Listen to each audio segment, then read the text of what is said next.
আগামীকাল এ রাজ্যের প্রথম বিজেপি সরকারের শপথ গ্রহণ।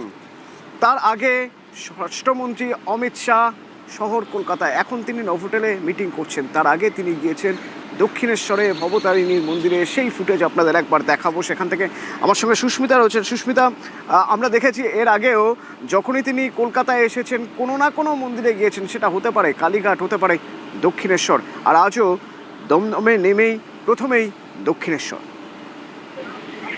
দক্ষিণেশ্বরের গুরুত্ব বিজেপির কাছে যে অনেকখানি বেশি, সেটা ব্রিগেডের ময়দানে প্রমাণ মিলেছে। তার কারণ ব্রিগেড এতৎ সময়ে বিজেপির নির্বাচনী প্রচারে সর্বাধিক জায়গা পেয়েছে, সর্বাধিক প্রচার পেয়েছে। সেই ব্রিগেডের যে মঞ্চ, সেই মঞ্চ তৈরি হয়েছিল দক্ষিণেশ্বর মন্দিরের আদলে, এবং বিপুল ম্যান্ডেট নিয়ে, বিপুল জনসমর্থন নিয়ে বিজেপি যখন ক্ষমতায় এসে গিয়েছে বা রাজ্যে, তারপরেই অমিত শাহ কেন্দ্রীয় স্বরাষ্ট্রমন্ত্রী তার বঙ্গ সফর, এবং সেই বঙ্গ সফর শুরুতেই কেন্দ্রীয় স্বরাষ্ট্রমন্ত্রী অমিত শাহ তিনি সফর শুরু করলেন সেই দক্ষিণেশ্বর ভবতারিণী মন্দিরে, সেখানে পূজা দেওয়ার পর।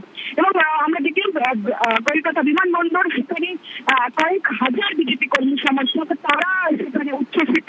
অমিত শাহ তাকে স্বাগত জানাচ্ছে, তার সঙ্গে বিজেপি রাজ্য নেতৃত্ব অবশ্যই উপস্থিত ছিলেন। পরবর্তী সময় অমিত শাহ ভবতারিণী মন্দিরে পুজো দিয়ে এই মুহূর্তে রাজা হোটেল, পাঁচতারা হোটেল, যেখানে প্রথম দফার বৈঠক ইতিমধ্যেই চলছে। শ্রমিক ভট্টাচার্য, শুভেন্দু অধিকারী, ভূপেন্দ্র যাদব, মোহন চরণ মাঝি, নিতিন নবীন, জেপি নাড্ডা উপস্থিত ছিলেন।